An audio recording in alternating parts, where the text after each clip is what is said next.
Please subscribe Tito Manny Vlog.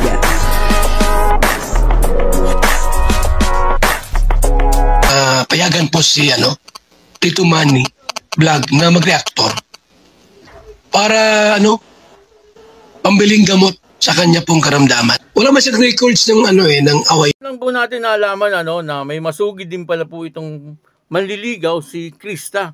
Na talagang ang poging-pogi rin. Hindi po sila nagkakalayo ni Kalingap Mikoy.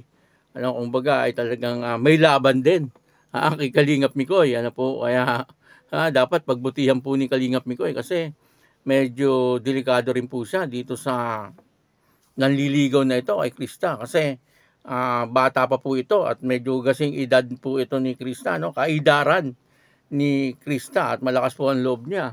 Hindi po siya natatakot basta-basta. Bagamat alam niya na etong si Kalingap Mikoy ay talagang pogi, at medyo malapit din si Krista kay Kalingap Mikoy. Pero hindi po natin alam kung ano po yung ibig sabihin ng pagiging malapit ni Krista kay Kalingap Mikoy. Ayaw po natin bigyan ng kahulugan yung mga ganung bagay. Basta alam natin, sa ngayon ay meron din nanliligaw kay Krista na poging-pogi rin. At talagang di rin siya sumusuko. Panoorin po natin yung video at syempre bibigyan po natin yan ng konting reaction. Pero bago po yan, ako muna po bumabati sa inyong lahat ng magandang umaga, magandang tanghali at magandang gabi sa inyong lahat mga kapatid. Kung saan man kayo ng panig na mundo naroon ngayon, ay mag-iingat kayo palagi at nakapagpalain kayo ng ating Panginoon. Maraming salamat din po sa patuloy na tumatangkilik sa aking YouTube channel at nanonood sa aking video reaction. Patuloy lang po natin supportahan sila Kuya Bal Santos Matubang, Kalingap Rob, Ted na Vlog, Jack Tapia at yung mga kasamahan ko pong reactor sa Kalingap. Ganun din po yung mga charity vlogger na Kalingap partner. Ito po yung video na kung saan ay talagang dito ay nalaman natin na meron po palang nanliligaw kay Krista na poging-pogi din. Ang kabuuan po ng video ito ay mapanood po natin sa YouTube channel ni Kalingap Rob. Wow. Hi, Krista. Oh. Nandito ka? Actually nga yan. Grabe. Nangis kita sobra. Oo nga pala. Talaga? Ay, by the way, kasama ko sila Kuya Tata. Nandun sila pero nauna na ako kasi alam mo na, parang nasolo ka lang. Kasi ito na lang pagkakataon ko, diba? Pero ito na nga, gusto kong sabihin sa'yo na nagbago na yung isip mo na payag ka na ligawan kita. Ligawan kita. Ligawan? Yes, of course. Kaya ako matagal na wala dahil inag-isipan ko muna. Yun na nga kala ko hindi ka na mabalik. Tagal-tagal mong nawala. Yan ang inakala mo. Bata itong puso na to. Hindi ito sumusuko. Flowers for you. Pasensyaan na Parang nakita ko to dito sa... Sorry. Okay lang. Thank you Nako, no problem. Basta ikaw. Araw-araw at ang dadala ng bulaklak kahit gusto mong rose.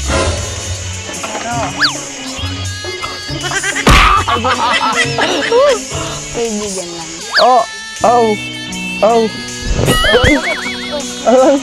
Ang sarap nun.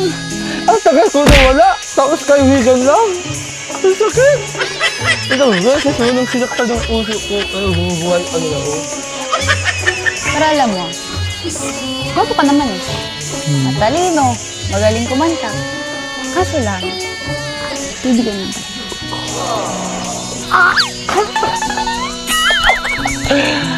Pero okay na lang sa akin. Mas mabuti ang nalaman ko na yung totoo. Kasi hindi na akong sasaktan ng ganito. Ba't umiiyak ka na? Ba't parang umiiyak ka? Because akala ko may pag-asa ako sa'yo. Basta! Kahit anong mangyari, kahit malulog sa'yo lang ng mundo, kahit na ilang ulit ako na ang basta din, I am not give up.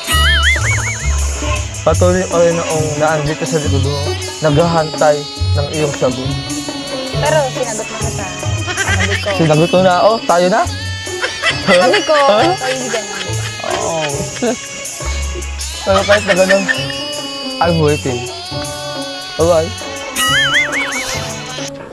Yun po ha, napanood po natin yung video, no? At baka akala nyo po ay pinaprank ko po kayo, ha? Hindi ko po kayo pinaprank, ha? Totoo naman po na nanliligaw si Arjun kay Krista. Ano po? Pero, sa teleserye lang naman, ano? Di naman po sa totoong buhay. Ano po? At kitang-kita po natin, ano? Si Arjun ay talagang pumopogi na rin. Ano? Si Arjun. Sa bagay, dati na po itong pogi, ano? Pero habang si Arjun ay nagbibinata, nakikita po natin, ano, lumalaki yung kanyang katawan at talagang pumopogi na rin po talaga siya, ano. Napakarami pong talent ni Arjun, ano po, magaling po siya magpatawa, ano, pagdating po sa mga ganung bagay, talagang gifted po etong si Arjun, ano, sa pagkanta, sa pagsayaw, ano, napakagaling po niya. Ano, kumbaga dati-dati etong si Arjun ay nakakasama lang nila Bombay, ano, kapag po binablog itong si Bombay, naandun po si Arjun sumisingit-singit.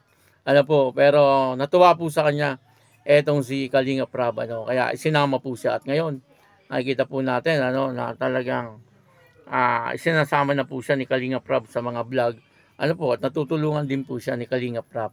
Ano, kumbaga, binibigyan din po siya ng allowance sa pagpasok sa school. Ano po, minsan nakita natin, binigyan po siya ng napakagandang sapatos, ano po, ni Kalinga Prab. Ano, kumbaga, talagang mahal po ni Kalinga Prab etong si Arjun. Ano, hindi po siya itinuturing na iba ni Kalinga Prab. Ano po. At dito nga, nakita po natin, ano, na etong si Krista ay nagpapakain po ng baboy na naman, ano. Si Krista ay talagang tuwan-tuwa po, ano, sa kanyang mga alaga. Pero may mga nagsasabi po na tumigil na daw po si Krista doon, ano, sa pag-aalaga ng mga hayop. Kaya lang siyempre minsan niisip ko rin po, ano, kapag kasi nahiligan mo, ano po, mahirap tanggalin kahit na nga po medyo malayo or hindi naman po masyadong malaki ang kinikita niya doon. Palibasa nga ay napamahal na po sa kanya, ano, yung pag-aalaga ng baboy o kaya talagang yun ang hilig niya, ay mahirap pong tanggalin.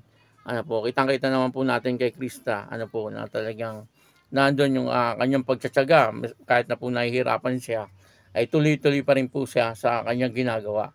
Ano, ibig sabihin po nun, yun talaga po ang hilig ni Krista. Ano, yung mag-alaga ng mga hayop. Habang tumatagal, ay nagiging maayos na po ang buhay nila Krista. Ano po, yun po ang sabi niya, no, kung papanoorin niyo po ng buong buo yung video na aking pinapanood po sa inyo, no, puntahan niyo po doon sa YouTube channel ni Kalinga Prab at doon po ay mapapanood nyo, ano po, na sinabi po ni Krista ay nakakabayad na po sila sa mga utang, ano po, dahil nga po sa ibinibigay ng mga sponsor at ibinibigay din po siyempre ni Kalinga Prab. Ano po, kumbaga ay napakalaking tulong po, ano, yung pong ginagawa ng Kalingap sa buhay ni Krista.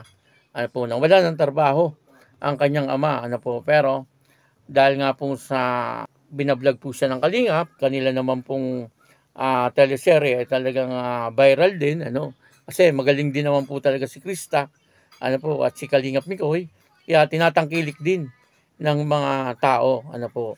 Kaya no, sabi nga po ng ina ni Krista, yung iba pong pera ni Krista ay talagang nakaipon, ano, para po doon sa college ni Krista. Yun po maganda, ano po, kumbaga yung mga biyaya na dumarating sa kanila ay talagang minamahal po nila.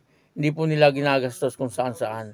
Ano po, yung kasi maganda kapag yung tinutulungan ay nagiging maayos. Ano, siyempre yung mga tumutulong ay mas lalong gaganahan tumulong. Ano, yung, lalo na yung mga sponsor. Kapag nakikita po nila na yung kanilang binibigay ay napupunta sa magagandang mga bagay, ay lalo po silang gaganahan, ano po, na tumulong. At yun naman po ang ginagawa ni Krista. At nakikita naman po natin na talagang napakabait po ni Krista, ano po, at mapagmahal din siya sa kanyang mga magulang, ano, sa kanyang mga kapatid. Ano po, lagi niya po itong iniintindi, ano, at kasama niya po ang mga ito sa kanyang mga pangarap. Ano po. Ayun, ano, maraming salamat po sa inyo lahat. At ako po si Tito Manny Vlog na nagsasabing God bless you all. Diyos mabalos.